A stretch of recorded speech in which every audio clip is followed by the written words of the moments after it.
conceptos. Está a cargo del ingeniero agrónomo Agustín López, de la experimental Santiago del Estero, y ahora los dejo con él.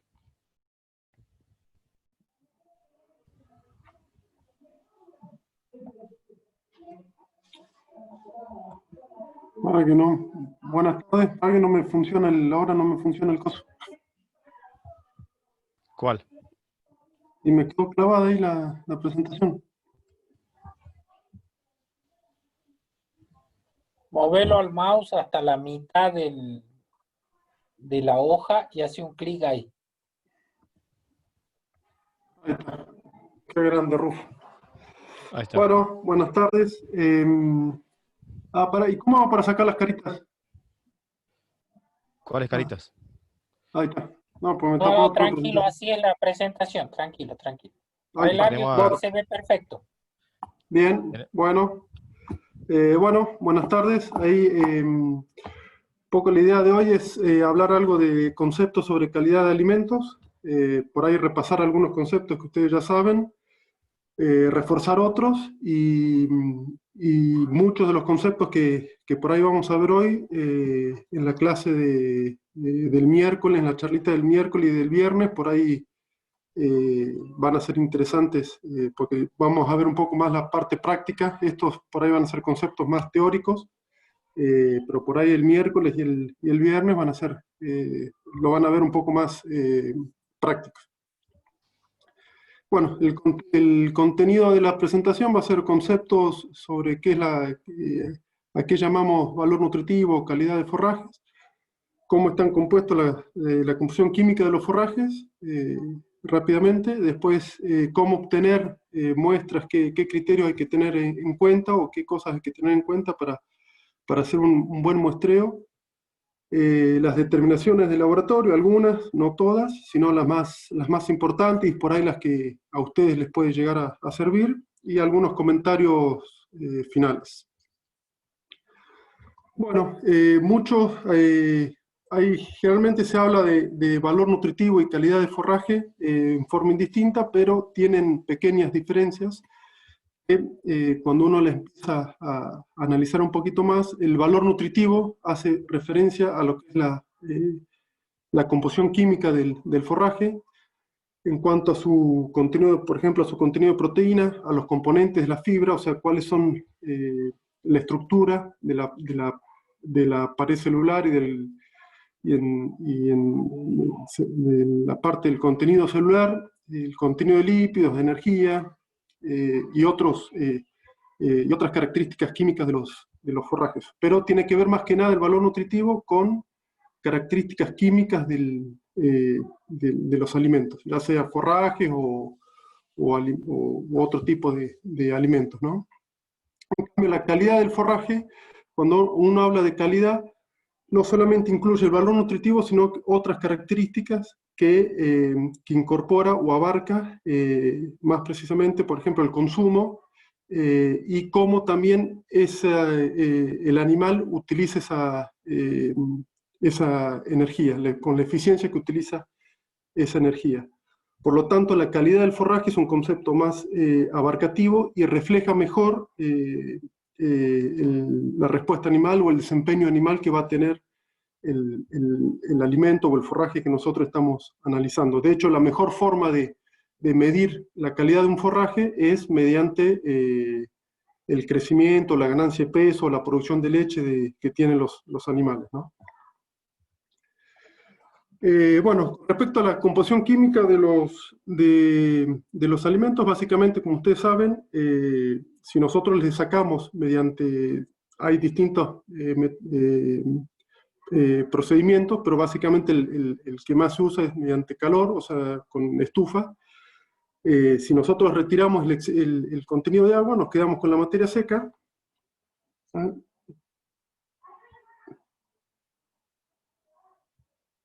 Con el láser, mejor.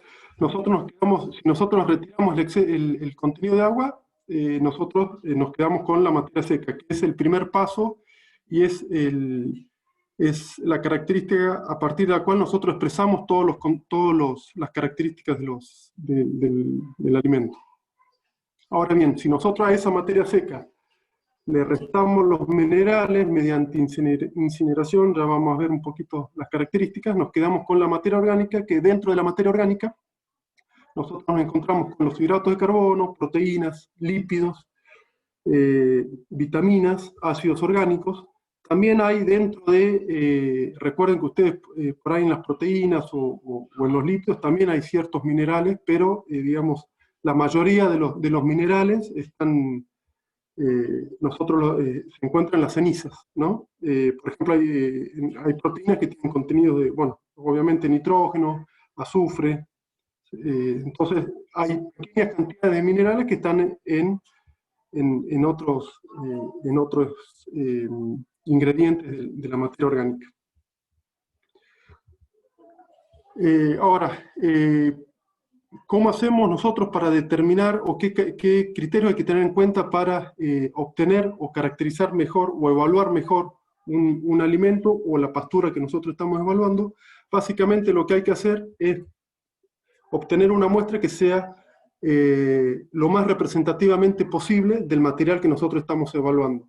Y esto es, si bien es obvio, pero es algo que en general, en la parte diaria, uno por ahí cuando tiene que tomar muestras no le da mucha importancia o no le da la importancia que se merece. Pero si uno entiende que hace mal este trabajo al tomar la muestra, todo lo otro que nosotros vamos a hablar no tendría sentido porque no estamos obteniendo resultados válidos que representen o que reflejen la calidad que nosotros de la pastura o del forraje que estamos evaluando.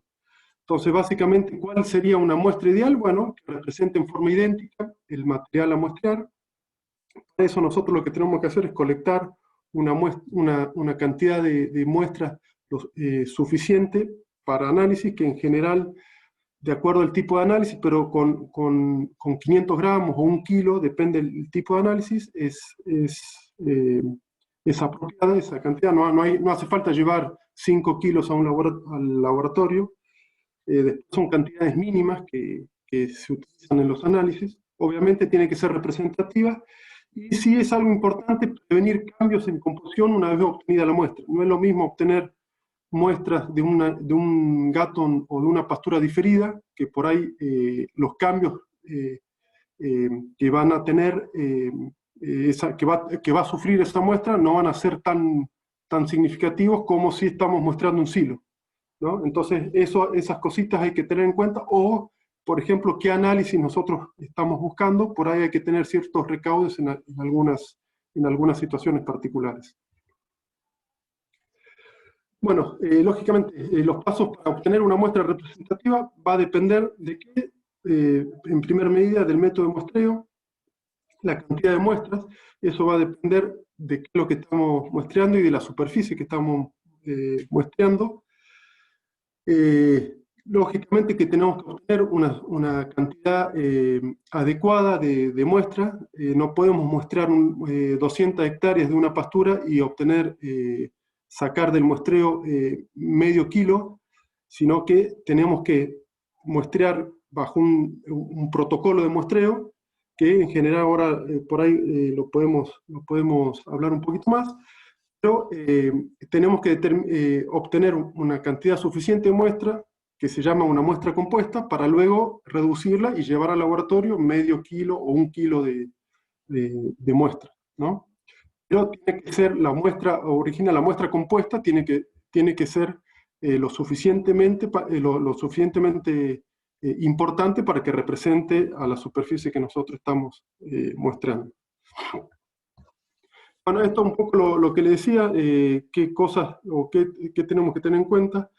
No es lo mismo obtener muestras de una pastura que esté seca o de un heno, de un fardo de alfalfa o de una pastura o de un rollo de pastura, que tiene un contenido de materia seca importante, que ronda más allá de seguramente va a estar arriba del 85-86% de materia seca. Entonces los cambios que va a tener esa muestra que nosotros obtengamos hasta que llegue al laboratorio van a ser mínimos con respecto a una muestra que tiene un alto grado de humedad. Entonces, ¿qué recaudos básicamente hay que tener? Bueno, ya sea en muestras secas o muestras húmedas, lo que tenemos que hacer, lo ideal es almacenar la muestra en una bolsa de polietileno. Lo recomendable que es utilizar 2 bolsas, en una donde va la muestra, y en la otra, entre las 2 bolsas, poner la etiqueta con todos los datos de qué especie se muestreó, la fecha de muestreo, bueno, todo lo detallado. Eso no voy a entrar en detalle porque son cosas que después por ahí las podemos comentar, pero rápidamente tener esos criterios en cuenta. En el caso de muestrear, ya sea pasturas que tengan, por ejemplo, que puede ser un alfalfa, un gato o otro tipo de pastura, o lo que puede ser un silo, que tienen altos grados de contenidos de humedad o bajos contenidos de materia seca, el recaudo que hay que tener es, lo ideal es, si nosotros la vamos a enviar inmediatamente al laboratorio, por lo menos que vaya refrigerada, y si no, si por ahí la vamos a enviar al laboratorio a los 2, 3 días o a la semana siguiente, lo ideal es frizarla y mandarla frizada al laboratorio. Esas son algunas consideraciones a tener en cuenta. Y bueno, y esto yo lo pongo para que justamente lo que nombraba hoy al principio, que nosotros en general, en el trabajo rutinario del campo, cuando obtenemos muestras, no le damos la verdadera importancia o la magnitud que tiene hacer un buen muestreo de las pasturas que nosotros estamos evaluando, y tener en cuenta que el muestreo es el factor principal que aporta variabilidad a los resultados en el laboratorio. El laboratorio sí tiene algunas variaciones en cuanto a los resultados, pero el proceso o el paso en donde nosotros tenemos que prestar más atención, y es en el caso que nosotros estamos enviando muestra al laboratorio, es del que nosotros podemos influir, es en el proceso de muestreo, bueno, en el proceso de evaluación de la pastura, es donde más importancia le tenemos o más atención tenemos que poner, que son cosas, muchas cosas son obvias y ustedes por ahí las saben, pero a la hora de hacerlo, por ahí uno no le presta la verdad. Uy, se me cagó. Ahí está. ¿La ven ahí? Sí. Bueno. Entonces, siguiendo con el tema de muestreo, ¿qué consideraciones generales hay que tener en cuenta? Bueno, básicamente, si uno, en el caso que vaya a muestrear una pastura, es algo obvio. Primero lo que hay que hacer es ver el tamaño de la superficie y delimitar las áreas o la superficie que sean homogéneas. Y en base a ello, ya sea un cultivo de maíz, de alfalfa o la pastura que sea, determinar las zonas homogéneas, y en base a eso hacer muestras compuestas de cada área. Y después el método, generalmente podemos hacer un método de zigzag teniendo en cuenta determinadas cantidad de pasos o metros, por ejemplo, decir, bueno, cada 50 pasos o cada, no sé, 100 metros sacamos una muestra, y recolectamos de cada muestra 500, eso va a depender, pero ahí, bueno, figura 500 a 1000 gramos de muestra tal cual. Y como decíamos, rápidamente embolsar en bolsa de plástico, con la precaución de eliminar la mayor cantidad de aire posible. En el caso de muestrear forrajes conservados, como pueden ser fardos o megafardos o rollos o silos, que son los forrajes, los tipos de conservaciones más habituales en esta zona, lo ideal es utilizar algún instrumento muestrador, como puede ser caladores o sondas, como podemos ver acá. Eso facilita la extracción de muestras, ya que por ahí si lo queremos sacar a mano, por ahí o no podemos llegar lo más con buena profundidad a sacar la muestra, o por ahí con la mano, por ahí sacamos demasiada cantidad de muestra y enseguida hacemos una cantidad importante de muestra que si nosotros queremos mostrar varios, por ejemplo, nos llega una partida de fardo y queremos mostrar en forma representativa toda la partida, con la mano por ahí va a ser más difícil. Consideraciones, si uno quiere por ahí comprar un calador o algo, bueno, que tiene que tener, la punta tiene que ser afilada. recomienda que el diámetro del caño no sea ni muy grande ni muy chico. Lo recomendable es por ahí que sea de 2 centímetros el diámetro. ¿Para qué? Y que sea bien afilado para que corte y no desplace sobre todo los tallos. Entonces la relación hoja-tallo de la muestra no se altere en demasía, ¿no? Y después, bueno, de acuerdo al tipo de forraje o del tipo de conservado, hay algunas consideraciones a tener en cuenta. En el caso de fardos, lo recomendable es muestrear por la cara más chica del fardo, en forma perpendicular a la cara. Eso. Y en el caso de los rollos, no por la cara plana, sino por la cara curva del rollo. Eso, ¿para qué? Porque de acuerdo al tipo de conservación, eso es más representativo tiene un mayor recorrido cuando las máquinas juntan el pasto o el forraje, recorre mayor longitud en la andana. Entonces estamos muestreando estamos obteniendo una muestra más representativa del lote. En el caso, por ejemplo, en el caso de fardos, si no es factible de acuerdo a cómo esté estivado los fardos, no podemos sacar de esta cara, lo recomendable es entrar por la cara más larga, pero con un ángulo de 45 grados, cosa de sacar una muestra más representativa del fardo. En el caso de los hilos, por ejemplo, hay algunas también consideraciones en cuanto al momento de muestreo. Lo ideal, bueno, ahí dice 2 semanas, por ahí lo recomendable es un poquito más, ya que por ahí a las 2 semanas, bueno, ahí dice mayor a 2 semanas, pero lo recomendable por ahí son 3 o 4 semanas, empezar a muestrar el silo, porque se supone que a partir en ese periodo ya el silo está estabilizado.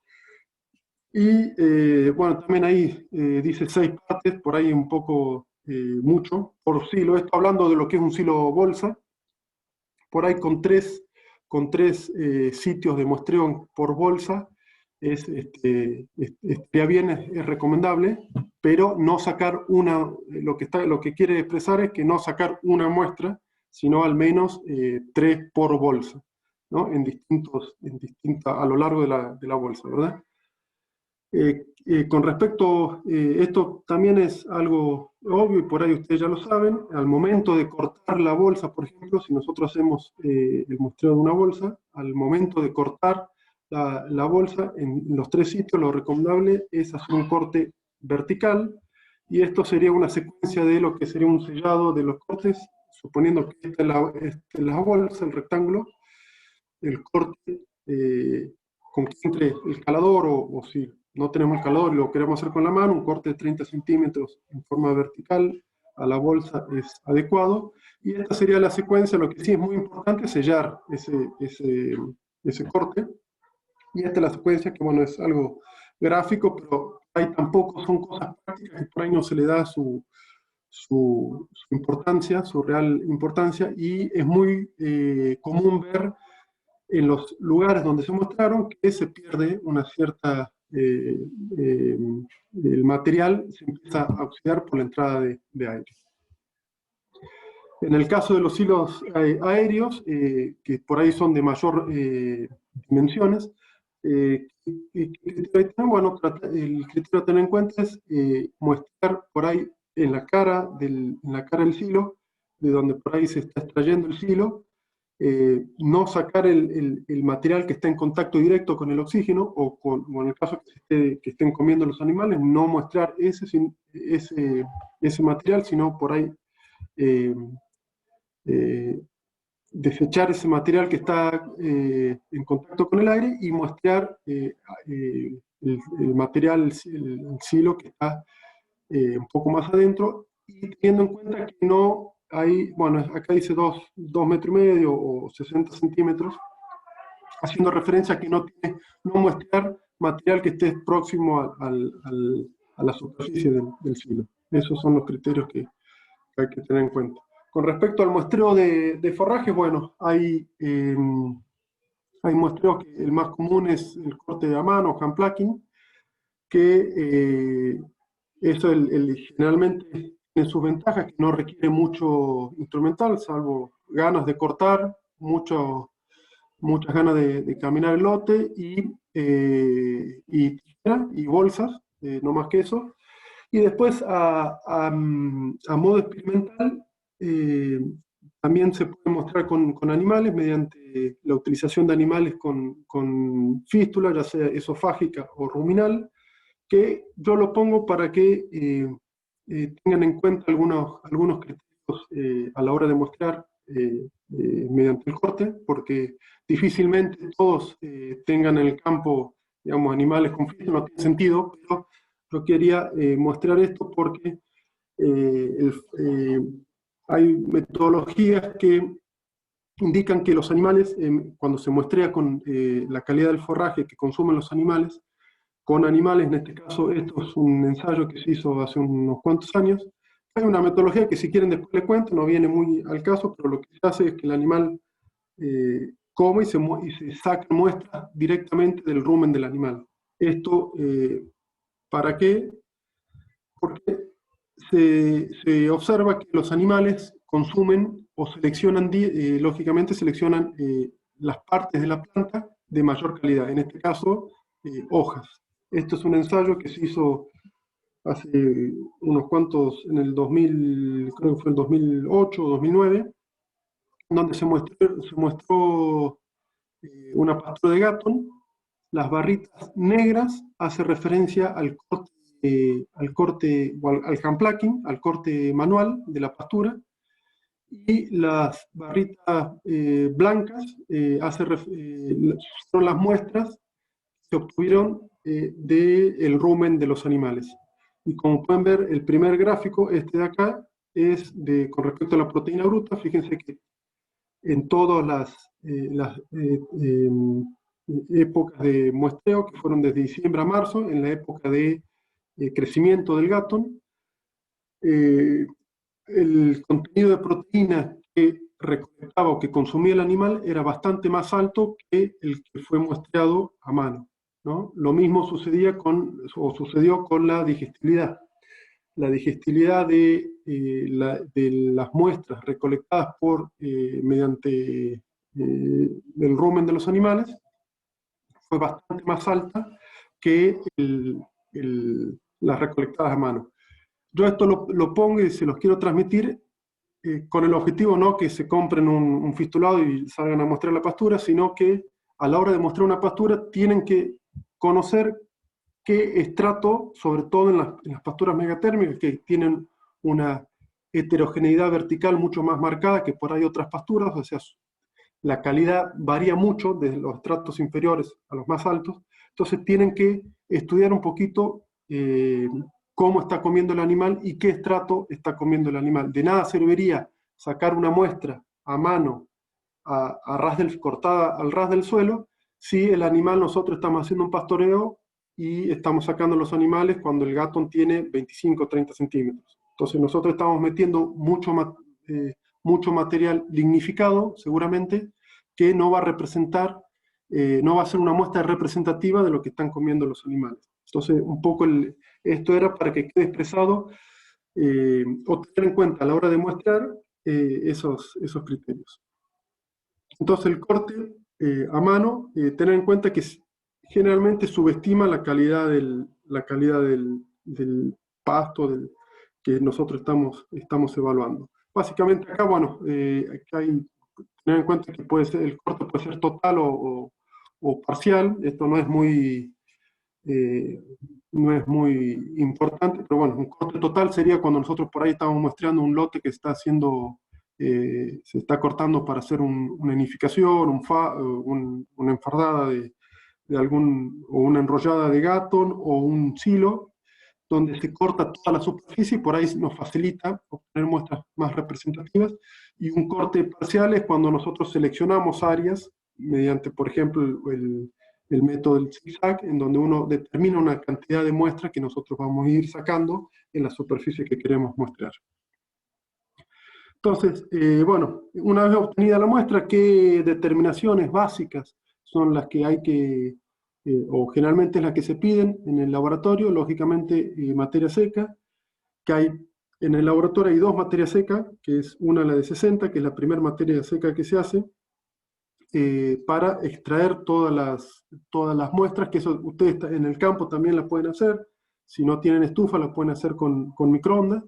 Y después en el laboratorio también hay otra materia seca, que se llama materia seca justamente la de laboratorio, que se hace a 105 grados, que porque la materia seca o a 60 grados, la estufa no logra retirar todo el contenido de agua que tienen las muestras. Entonces, para hacer una mejor evaluación de la materia seca y ser más preciso en las próximas determinaciones, teniendo en cuenta que si uno determina mal la materia seca, todas las otras determinaciones que uno haga de porcentaje de proteína o de fibra, todo lo refiere a materia seca. Entonces, si uno determina mal la materia seca o le queda un cierto porcentaje o contenido de agua en la muestra, los valores que nosotros reportemos de proteína o de fibras o de grasa no van a ser los indicados en la muestra. La otra, bueno, es la mufla, en donde se calienta o se combustiona la muestra. Previo la muestra, perdón, eso me olvidaba, una vez que la muestra es secada a 60, después se muele generalmente a 1 milímetro, y después de ahí, en base a eso, se hacen todos los análisis. Se hace el análisis de materia seca a 105, la ceniza, en donde nosotros, la ceniza se la hace, que es el contenido de minerales que tiene la muestra, básicamente para restar y obtener el contenido de materia orgánica que tiene la muestra. Después la otra determinación muy clásica y una de las más importantes, el contenido de proteína bruta, que tiene unos pasos que es, bueno, una combustión, una destilación y después una titulación, una valoración. Lo que hace es determinar el contenido de nitrógeno total.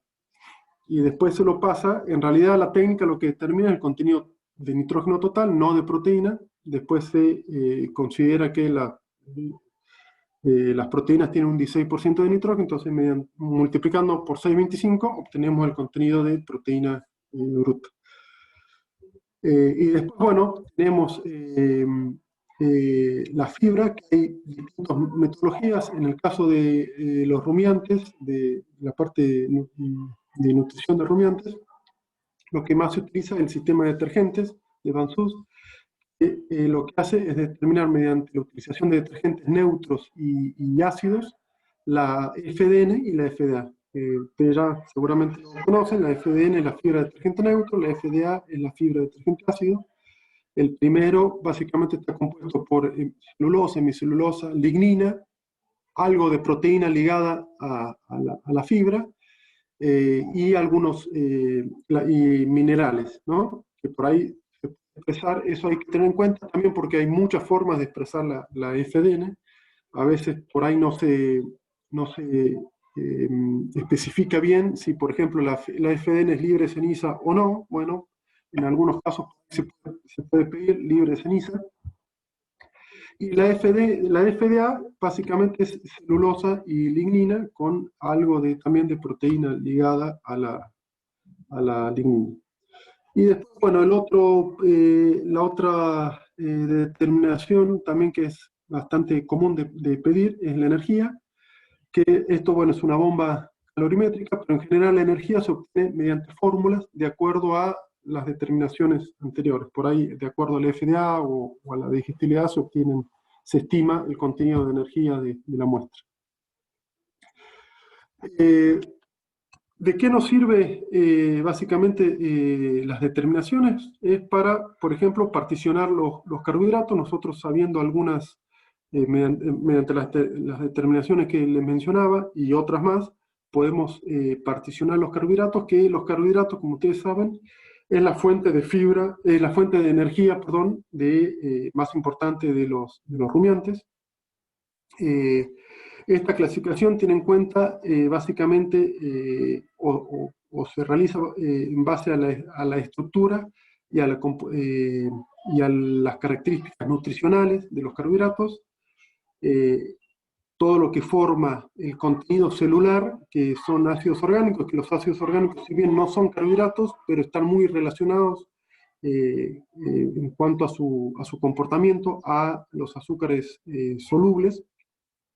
Entonces nosotros tenemos dentro del contenido celular compuestos que son altamente disponibles desde el punto de vista ruminal, por ejemplo los ácidos orgánicos, los azúcares, que son tan rápidamente disponibles que no tienen una tasa de degradación, o sea, directamente están rápidamente disponibles. Caso distinto es el almidón o las pectinas, que si bien forman parte de los glucanos o los fructosanos, que forman parte por ahí de la pared celular, pero son fibra soluble en detergente. Cuando nosotros hacemos la FDN, la pectina, por ejemplo, que forma parte de la pared celular, se solubiliza. Entonces, eso, otra cosa que por ahí es importante saber, no toda la FDN es no toda la pared celular es FDN, ¿no? Por ejemplo, en forrajes, si uno agarra un Gatton Piney, una pastura megatérmica muy pasada, por ahí el contenido de pared celular y FDN van a ser muy similares. En cambio, si uno agarra una leguminosa, en donde hay muchos componentes de fibra pero solubles, las diferencias entre pared celular y fibra, detergente neutro, por ahí van a ser un poco más importantes. Después, bueno, tenemos nosotros la hemicelulosa y la celulosa, que tienen tasas de degradación más lentas a nivel ruminal, ¿no? Y de acuerdo a cómo esté ligada con sobre todo la celulosa, cómo esté relacionada o enlazada con la lignina, va a estar más o menos disponible. Este es un esquema básicamente de los carbohidratos estructurales, en donde con las distintas proporciones es general, pero para que vean que en la medida que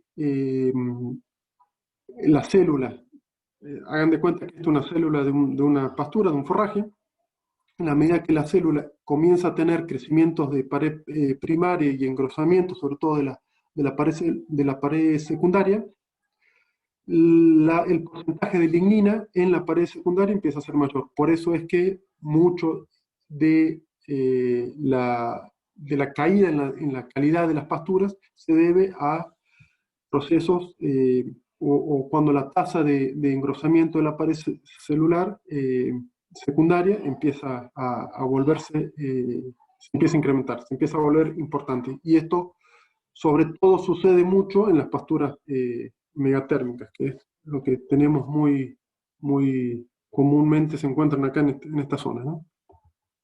Perdón. Y acá, por ejemplo, pectina, ven que la pectina, por ejemplo, forma parte de la pared celular, pero es de alta digestibilidad. Por ejemplo, sus productos que tienen alto contenido de pectina, por ejemplo, son la cáscara de soja o la de los cítricos, tienen altos contenidos de fibra digestible. O sea, tienen fibra, mucho contenido de fibra, pero altamente digestible. En base entonces un poco a lo que estamos comentando, podemos ver que por qué las leguminosas, por ejemplo, templadas, que son S3 o las gramíneas C3, tienen en general mayor digestibilidad si uno las compara con las gramíneas tropicales, básicamente porque las gramíneas tropicales tienen un mayor contenido de pared celular, básicamente por su mayor contenido de hemicelulosa y de lignina, que si bien esto es algo que por ahí se confunde mucho, por ahí no se le presta mucha atención, es que las leguminosas son más digestibles, lógicamente, pero la pared celular, la digestibilidad de la pared celular,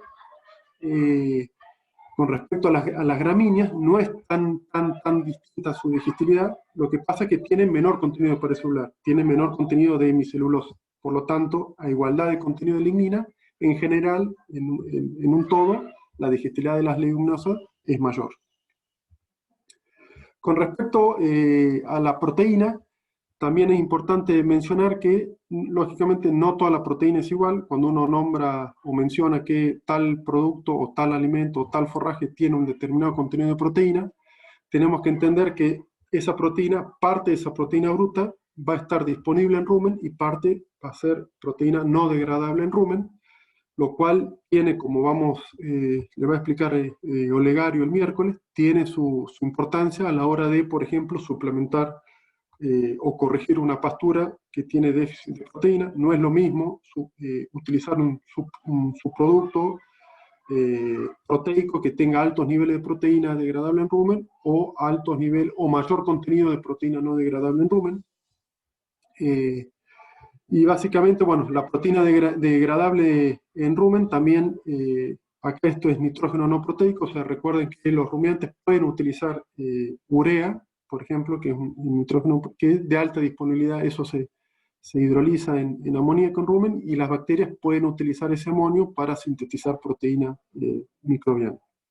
Entonces lo importante es saber que no todas las proteínas son iguales, y acá aparece lo que es el concepto de valor proteico o valor biológico de las proteínas, entender que no todas las proteínas son iguales, no es lo mismo 300 gramos de proteína de harina de soja que 300 gramos de harina de girasol o de semilla de algodón, no tienen el mismo valor biológico, y el valor biológico está referido o depende de la composición de los aminoácidos que forman esas proteínas, ¿verdad? Entonces, básicamente, ¿cómo se calcula esto? Si bien es muy por ahí de la parte de investigación, pero lo importante es que entiendan que no todas las proteínas son iguales, y cómo se calcula, cómo se evalúa la calidad de la proteína en base a un balance de nitrógeno. Un balance de nitrógeno es entrada y salida de nitrógeno en el animal, o sea, lo que consume de nitrógeno el animal, menos lo que se excreta en heces y en orina. Entonces, el valor biológico de una proteína va a estar en base al nitrógeno absorbido que es retenido por el animal. Y estas son un poco las formulitas que están acá, como para que después les quede a ustedes, pero lo importante es que entiendan que no todas las proteínas tienen el mismo valor biológico. Acá lo importante de saber que en el caso de los rumiantes, es más importante estos conceptos en animales jóvenes, donde los requerimientos de proteína, sobre todo no degradable en rumen, son mayores, y la capacidad sobre todo de generar proteína microbiana por ahí es menor con respecto a un rumiante adulto. Entonces, sobre todo, ¿por qué? Porque la proteína microbiana es de alto valor biológico, ¿no? Cuando llega al rumen, que aporta, esa proteína microbiana aporta a la proteína, a los requerimientos de proteína metabolizable del animal, es de alto valor biológico. Entonces pierde un poco la significancia de estos conceptos, pero sobre todo es más importante en animales jóvenes, ¿no?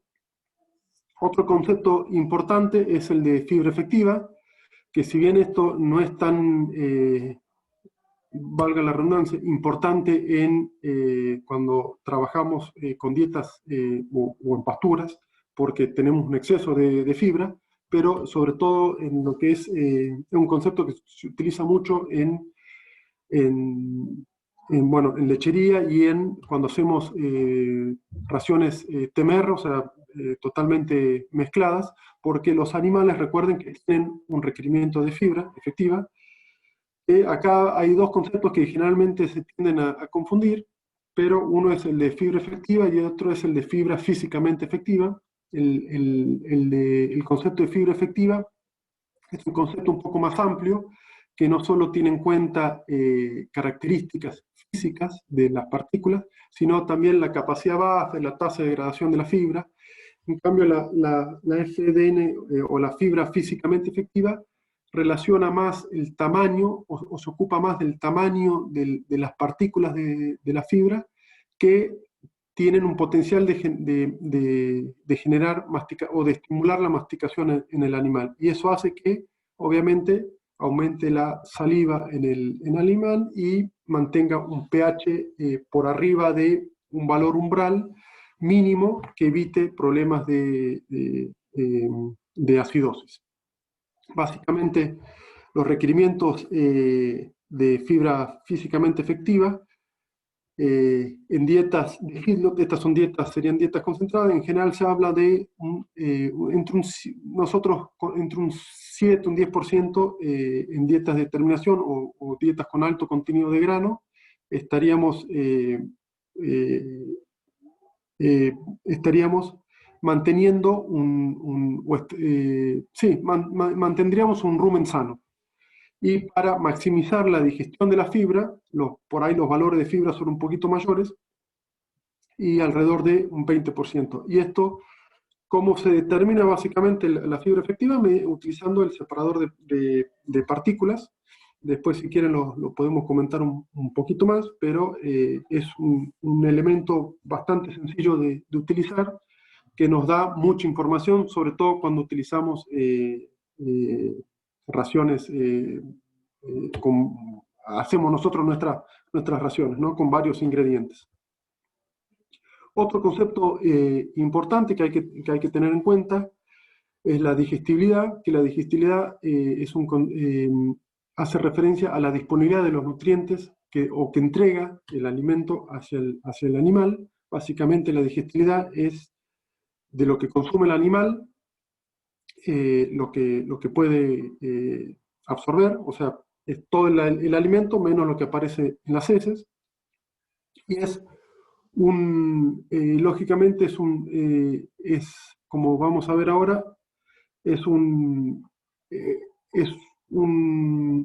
concepto o una determinación más fácil de evaluar o de determinar que el consumo.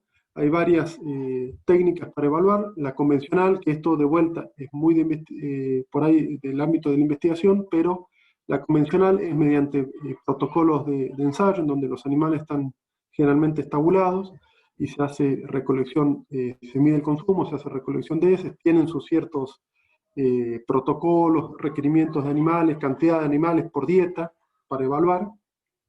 Generalmente son ensayos que duran mínimo 21 días, donde se evalúan las dietas, no menos de 6 animales por ahí, de 3, 4 animales por dieta para evaluar la digestibilidad.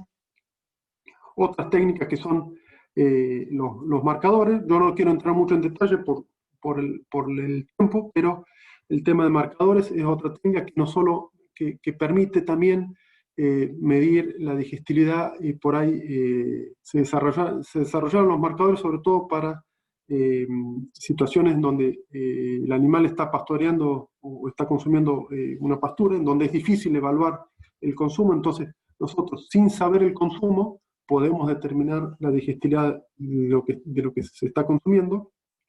Y después hay técnicas in vitro, que hay varias técnicas in vitro. Nosotros acá en el INTA de Santiago del Estero utilizamos la técnica de gases in vitro, que lo que hace es evaluar la producción de los productos de la fermentación, que básicamente son los gases de la fermentación. En estas botellitas se mide por presión, el manómetro, y se determina mediante cálculos matemáticos cuánto es la digestibilidad de ese alimento.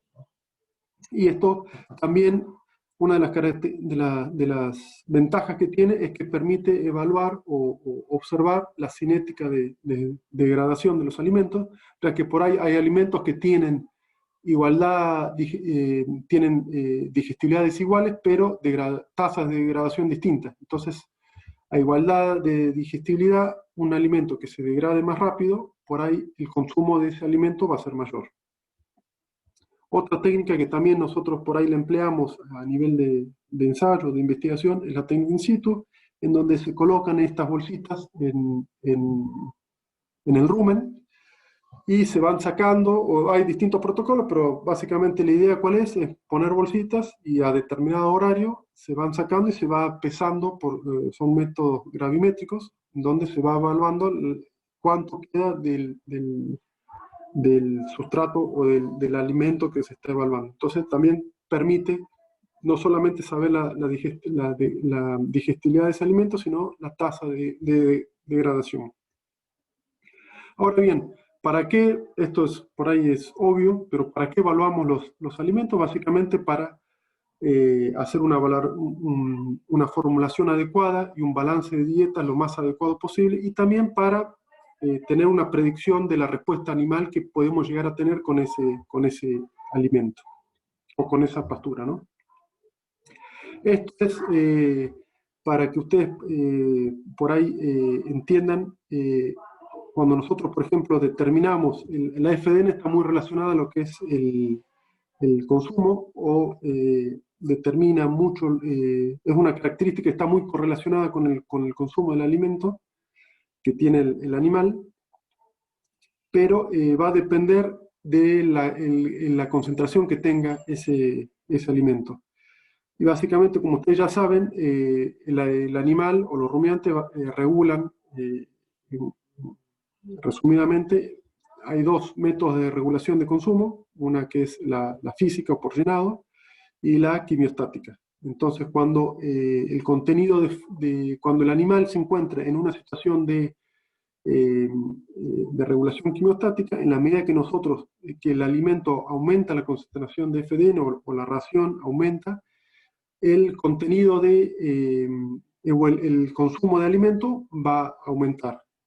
En cambio, si el animal se encuentra en una situación donde tiene un efecto de llenado, o sea, el consumo está limitado más por un efecto físico y de llenado del rumen, en la medida que aumenta la FDN, el consumo va a disminuir. O sea, la relación entre consumo y FDN va a depender de en qué situación nosotros nos encontremos. Eso yo lo pongo para que también vayan entendiendo, porque muchos, por ahí se habla que la FDN está correlacionada negativamente con respecto al consumo, pero también depende de en qué situación nos encontremos. En el gráfico de la derecha, por ejemplo, este es un metaanálisis bueno, hace un par de años atrás, en donde está hecho para raciones de feedlot. Fíjense que en la medida que nosotros, las concentraciones de FDN de la dieta empiezan a aumentar, o sea, pero arrancan de niveles de FDN muy bajas, el consumo de alimento en el eje de la vertical, en el eje vertical, aumenta. O sea, hay una relación positiva. Y eso se debe a que en la medida que nosotros aumentamos la FDN, hay un cierto aumento en la motilidad ruminal, lo cual explica un poco el aumento en el consumo. Lógicamente, si nosotros acá, estas raciones son concentradas, ¿no? O básicamente de feedlot. En la medida que nosotros nos pasamos de un 40%, por ahí ya empieza a haber un efecto de llenado. Entonces el consumo empezaría a disminuir. Y esto también es, cuando yo lo pongo, estos son los valores de correlación, que en realidad la mayoría de los parámetros que uno mide están correlacionados básicamente con la digestibilidad del consumo, pero lo importante es que me gustaría dejar claro que la FDN, inclusive la FDN indigestible, pero bueno, para no entrar en detalle, la FDN es el valor que está mejor correlacionado con el consumo, lo que no quiere decir que la FDA no esté correlacionada negativamente con el consumo, pero la FDN está más correlacionada negativamente con el consumo, y la FDA está correlacionada negativamente con la digestibilidad. O sea, es decir, alimentos, teniendo en cuenta un poco los conceptos que expliqué anteriormente, alimentos con alto contenido de FDN, es esperable que consumos de materia seca bajos, y que en la medida que la FDA sea alta, tengamos digestibilidades también menores. Entonces, en base a estos criterios, nosotros podemos tener hacer ciertas predicciones en base al consumo y a la respuesta animal. Ahora bien, ¿qué es lo que determina la respuesta animal o el factor más importante? Es el consumo. A corral o en dietas que nosotros damos diariamente, podemos tener una idea de cuánto está consumiendo el animal mediante lectura de comedero o mediante, si los pesamos, el mixer. Ahora, forraje es muy difícil evaluar, prácticamente imposible en situaciones comerciales, evaluar el consumo de pasto. Y sin embargo, el consumo es el factor que más determina la respuesta animal. En investigación hay obviamente algunas técnicas que se pueden emplear, que son laboriosas, pero se pueden utilizar para medir el consumo a pasto. Eso, si quieren, después podemos charlar un poquito, el que esté interesado, pero yo, para no entrar en detalle, no las menciono. Y como para que tengan esto, si bien es teórico, pero tengamos en cuenta que una vaca, cuánto necesita comer para mantener peso una vaca de 400 kilos, si se encuentra en una pastura de alta calidad, necesita básicamente 10 kilos. Esto está hecho en base a fórmulas del NRC, ¿no? En cambio, una pastura de baja calidad, esa misma vaca debería comer 20 kilos, ¿no?, de materia seca. Ahora bien, ¿cuánto es lo que puede llegar a comer esa vaca? Si se encuentra en una pastura de alta calidad, podría comer 14 kilos. Y si se encuentra en una situación o en una pastura de baja calidad, como puede ser una pastura pasada o una pastura diferida, lógicamente no tiene tanto potencial de consumo. Fíjense, estos son los diferenciales de consumo de materia seca. Entonces, en esta situación, nosotros tenemos una respuesta animal inferior. Posiblemente esta vaca, si nosotros no la suplementamos o hacemos o empleamos alguna estrategia nutricional, esta vaca va a disminuir la condición corporal. Hoy en día hay muchas, por ahí ustedes también ya lo están implementando en sus campos, hay muchas, se le está prestando mucha atención a lo que es el manejo de las pasturas, sobre todo lo que ha cambiado mucho, el manejo de las pasturas megatérmicas, en donde se busca mejorar o aprovechar las pasturas en su máxima expresión de calidad y no esperar que pasen y acumular materia seca al vicio que después el animal no la pueda consumir. Bueno, esto como para que ustedes más o menos tengan una idea. Estos son análisis de valores nutritivos de algunas pasturas en base a la base de datos del INTA, del laboratorio del INTA de acá de Santiago del Estero, en donde, como pueden ver, a modo general, después ustedes véanla con más detenimiento, en general todas o por lo menos las que están acá, las pasturas, las especies que están acá, que son Brachiaria, Buffelgrass, que son, bueno, las que más, básicamente las más utilizadas acá son, en las provincias son el Buffel, la grama en algunos sectores, por ahí en algunos suelos salinos, y el Gatton. El Gatton, por lejos, es el más sembrado. En general, no hay grandes diferencias en cuanto al valor nutritivo de los forrajes, sí hay diferencia en cómo entregan el pasto o las curvas de crecimiento del pasto, ¿no? Por ahí el Gatton Panic tiene una explosión en el verano y entrega el pasto un poco más tardío con respecto al Buffel. La grama por ahí tiene mejor calidad durante el invierno, entonces, pero en general, si uno agarra y le hace valor nutritivo a todas estas, o le hace las determinaciones de calidad, no tienen grandes diferencias en cuanto entre ellas, ¿no?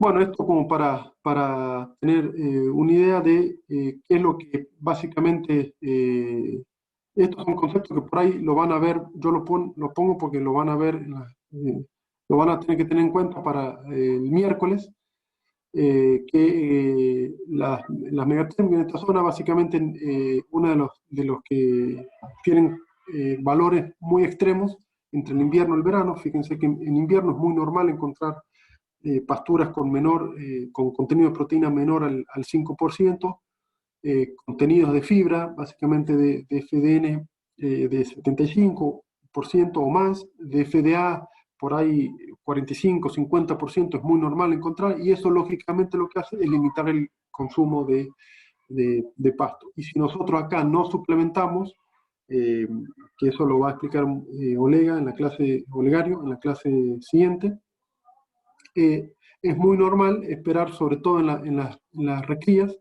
si nosotros nos descuidamos en estas situaciones, es muy normal perder peso o que los animales no se recríen en forma adecuada. En cambio, en el verano nosotros tenemos menores niveles de fibra, niveles de proteína más propicios para un crecimiento óptimo, por lo cual tenemos ganancias como mínimo, diría yo, de 400 gramos, siempre y cuando la oferta, la disponibilidad de forraje no sea limitante, ¿no? Y obviamente ustedes sabrán que hay datos de 800, un kilo de ganancia de peso en el verano. Bueno, estos son datos justamente de Gatton Panic en la época, o en la estación de crecimiento y en la época o en la seca, que un poco refleja lo que venía mencionando anteriormente. Esto es para que lo tengan como dato. ¿Y cuáles son los factores? El factor principal, que esto si bien es general, pero se puede aplicar para todas las pasturas y con mayor preponderancia en las megatérmicas, es el estado fenológico de la pastura. En la medida que madura, la pastura pasa de estado vegetativo a reproductivo, disminuye el contenido celular y aumenta todo lo que son los componentes celulares, y aumenta sobre todo lo que es el porcentaje de lignina, que es lo que básicamente va a tener un impacto negativo sobre la digestibilidad y sobre el consumo del animal. Y para ir terminando, entonces, esto va a dar pie para la clase de olegario el miércoles. La utilización de pasturas megatérmicas se caracterizan por una marcada estacionalidad. En verano tienen una muy buena producción de materia seca de una calidad más que aceptable, pero en el invierno, lógicamente, la calidad cae mucho, y por lo tanto la producción de carne, si nosotros no suplementamos, no hacemos una estrategia de suplementación en el invierno, es muy normal en esos 3, 4, 5 meses tener ganancias por animal de 30 kilos, inclusive menos, si perdemos peso. O sea, son producciones muy bajas, y en el verano es donde se concentra más el 80% de la producción de carne en la estación de crecimiento. Como les mencionaba anteriormente, uno de los factores que hay que apuntar es al manejo del pastoreo, yo creo que hay muchas cosas que se están viendo para mejorar esta eficiencia. La eficiencia de cosecha de estas pasturas o de utilización son muy bajas, menores al 50%, en el mejor de los casos el 50%. En cambio ahora se está viendo que mediante manejo del pastoreo en forma más intensiva, con más rotación de los potreros, se está tendiendo a utilizar pasturas en estados vegetativos y evitando que pasen a estados reproductivos, es donde cae la calidad de las pasturas. Y en base a las calidades de las pasturas, nosotros podemos emplear, aparte del manejo del pastoreo, que yo creo que es donde hay que hacer mucho hincapié en el manejo del pastoreo, también tenemos estrategias de suplementación, que es un poco lo que se va a hablar en la clase, en la charla siguiente, y de reserva forrajera, que también es otra estrategia, que eso no vamos a nombrar nada ahora, pero podemos hacer algunos comentarios si quieren ustedes, que permiten también mejorar la utilización de la pastura, debido a que muchos de los problemas que tenemos en el manejo de estas pasturas es el exceso de crecimiento en el verano, y por ahí nos vemos incapacitados de utilizar toda esa materia seca que se está produciendo en la estación de crecimiento. Y bueno, muchas gracias por la atención. No sé si hay preguntas o cómo sigue. Sí, bueno, aquí hay, bueno, bien Agustín, gracias. Aquí están empezando a aparecer las preguntas. La primera pregunta es de Alejo Duca, que es con respecto a un silo bolsa que ha empezado a consumir. ¿Cuán rápido tiene que avanzar el consumo hacia el frente para que no se afecte tanto la calidad del material del ensilado? ¿Eso qué es? ¿Sería autoconsumo? Supongo que es con autoconsumo, con la reja de avance. Sí, bueno, eso depende no sé, ¿se puede hablar, Alejo? ¿O cómo es? A ver. Puede hablar, puede hablar. Hola, Alejo. Lo puedes activar, Alejo, al micrófono, así sea más dinámica después la... Hola, ¿se me escucha? Sí, sí, Sí, perfecto. No, en el caso que sea o autoconsumo o por extracción, digamos, porque cada vez que se va comiendo, saca una pala, parte, digamos, se avanza enfrente, toda la parte que está expuesta se demora un poco e ingresa el oxígeno. Y eso va descomponiendo, o mejor dicho, va fermentando anaeróbicamente, o sea, aeróbicamente, con lo cual pierde calidad el silo. Por eso, ¿cuánto tiene que avanzar para que lo que va quedando no pierda? No sé si me explico. sí, eso en general vos tendrías que dar en un día, o sea, en un día depende de la cantidad de animales que tengas, ¿no? Eh, Sí. pero tendrías que, lógica, también va a depender si es verano o invierno. En invierno por ahí el silo va a aguantar un poquito más, pero vos deberías tratar de correr la reja todos los días, ¿no? Cosa que el animal, lo que vos habilites, lo coman en el día. No sé si se entiende la pregunta. La respuesta, digo. Sí, sí, sí, se Pueden entiende. Se entiende, se entiende. estar, o sea, Se vos entiende. no debe, o Perfecto. sea, deberías ir, lo que vos habilitás en el silo, la boca, en la reja, lo deberías comer en el día, ¿está? Por ahí, y te digo, por ahí Sí, en el y en invierno, por caso, ahí, sí. decime, No, no, eh, estabas por ahí. perdón, Agustín, y en caso de que no se llegue a consumir, por ejemplo, 1 metro por día, ¿esto Sí, después afectaría la calidad de los siguientes metros, digamos, en silo bolsa? Por y ejemplo, sí, o menos de 1 metro, ¿afecta si mucho? vos, si vos empezás a ver que hay problemas de oxidación del alimento, lo que vas a ver que va a empezar a bajar el consumo. Sí, Ah, bien, se ve, bien, listo. Gracias. Bueno, gracias Alejo por la pregunta. Le pido ahora una pregunta de Ezequiel Mateo, que dice que con respecto al gráfico de Arelovich sobre FDN aumentando consumo total hasta cierto porcentaje, esto se debe a motilidad ruminal, según se ha comentado. Esa motilidad aumenta la tasa de pasaje, afecta la digestibilidad, produce mayor actividad microbiana y por lo tanto mayor kilogramos de bacteria presente en líquido ruminal. no, eso no lo leí en el trabajo, pero en teoría, no por el trabajo en sí, específicamente eso, porque no menciona lo que detalla lo que pregunta, pero sí, en la medida que nosotros aumenta la motilidad ruminal, la digestibilidad por efecto de retención ruminal, por ahí la digestibilidad va a ser menor. Lo que sí por ahí puede pasar es que al aumentar la tasa de pasaje, eh, hay una mayor eficiencia en la síntesis de microbiana, ¿no? Por menor tiempo o sea, el reciclaje de microorganismos es mayor, entonces la eficiencia se gasta menos energía en el mantenimiento de esa población microbiana. Entonces la eficiencia de la población microbiana es mayor. No sé si me explico bien en la respuesta. No sé, Ezequiel, si responde tu pregunta. Bien.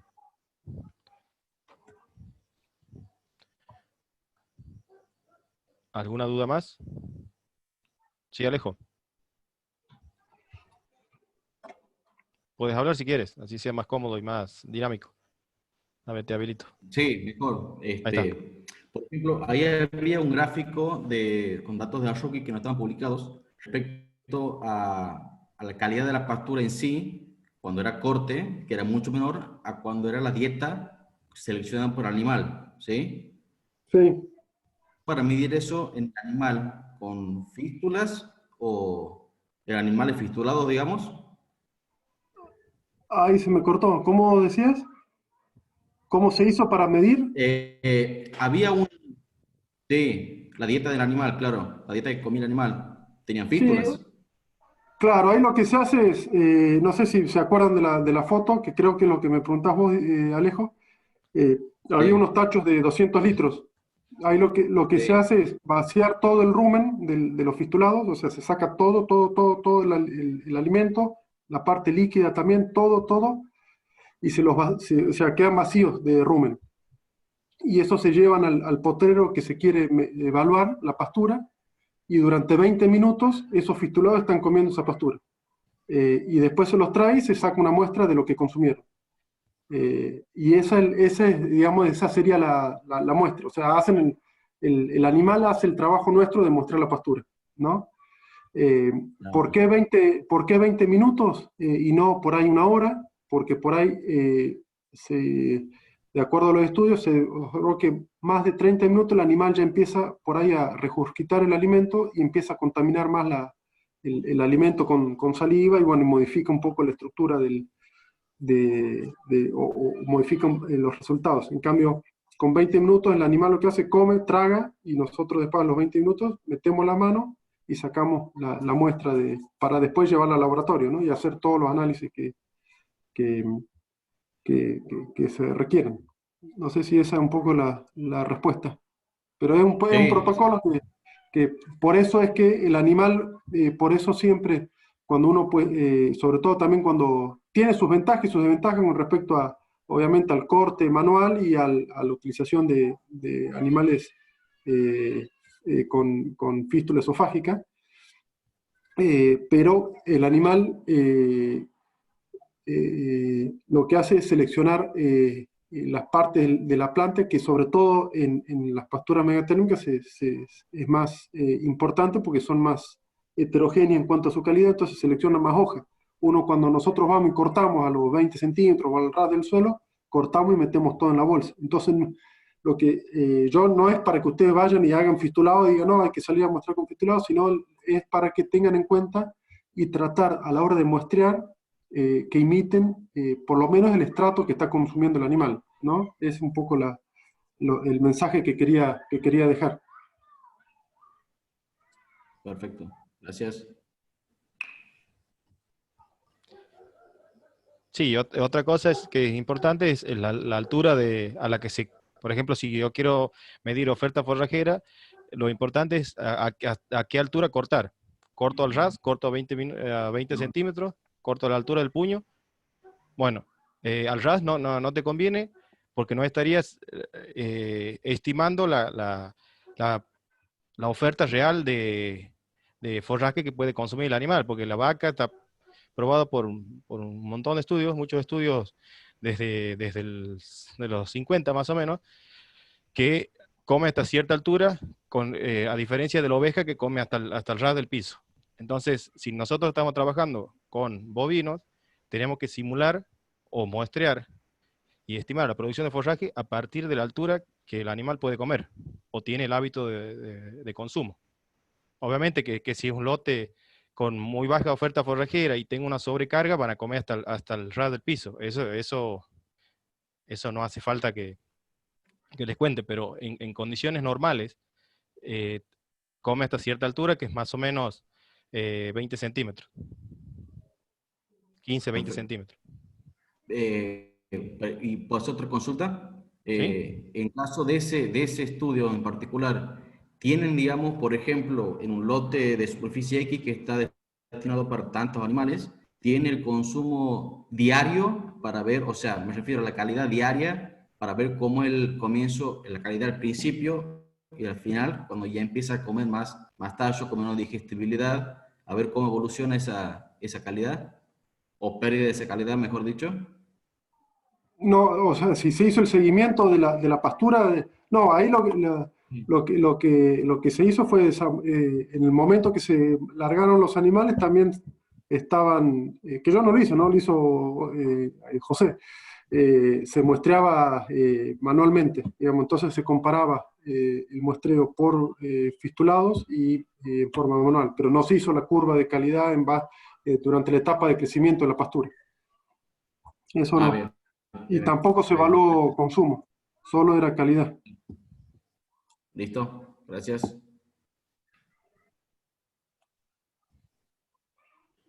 Bueno, después con respecto a consumo, si quieres hablar, Agustín, ya que no has podido en la Ujú. presentación, de los marcadores para estimar la digestibilidad y la producción de heces, los dos datos nos sirven para, mediante fórmula, estimar el consumo diario de forraje. Sí, eso, sí, yo no sé si todos están en conocimiento de lo que es un marcador. Uno cuando dice un marcador es una sustancia que es totalmente indigestible o uno estima que es, o presupone que es totalmente indigestible y tiene algunas otras características que no altera la salud del animal, que no es tóxica, eh, que no modifica la tasa de pasaje de los alimentos en el rumen o en el tracto gastrointestinal. Y entonces si uno se imagina que una sustancia, hay marcadores que son internos y externos, ¿no?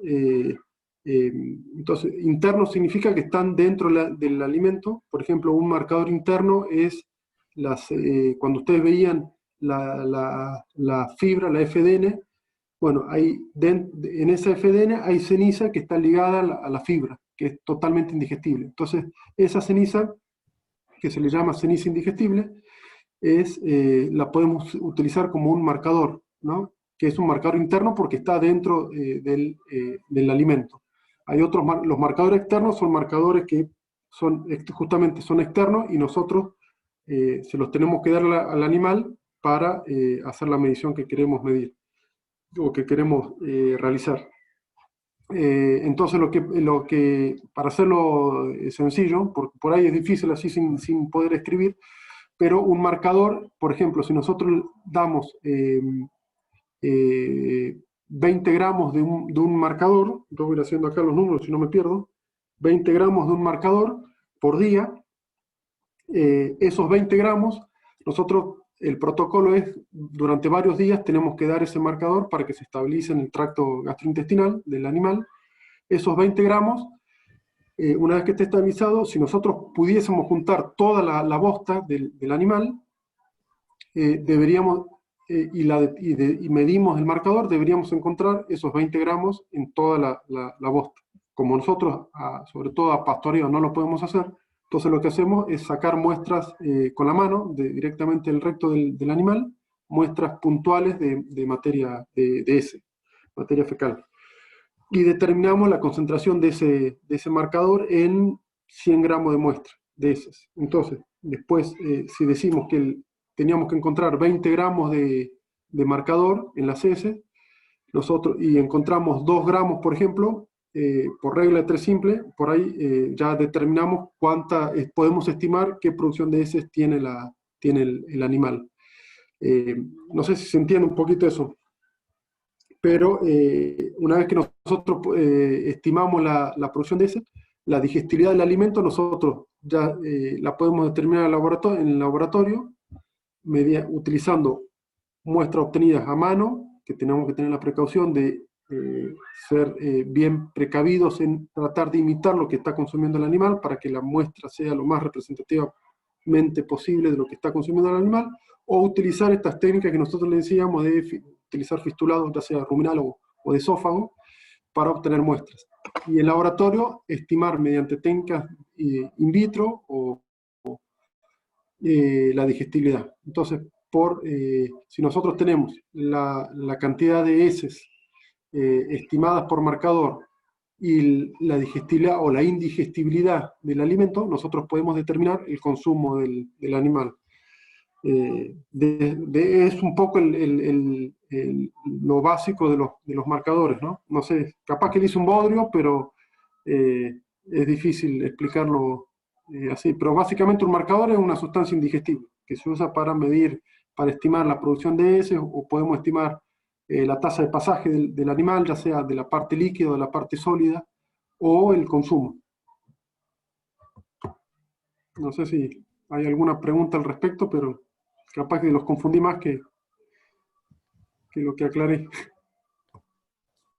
Y ahí comentar a nivel de investigación que los marcadores más usados son el, el cromo, que se está dejando de usar porque, bueno, se ha encontrado que es cancerígeno, pero lo que se está usando últimamente es el dióxido de titanio, que es inocuo para el ser humano, o sea, para el operador. De hecho, es una de las sustancias químicas que se usan para la fabricación de jabones, o sea que en ese sentido no hay problema.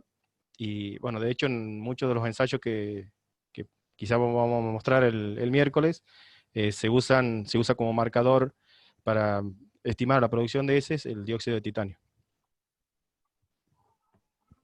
que se dosifica, como le decía Agustín, 20 gramos según el tamaño del animal con el que estamos trabajando. Se dosifican 20, 12, 15, según la categoría con la que trabajamos, durante 7 días y 6 días de extracción de muestra de heces.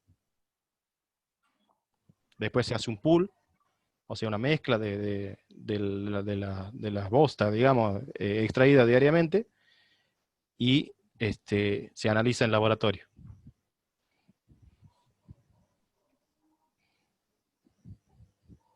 Muy bien. ¿Alguna pregunta más?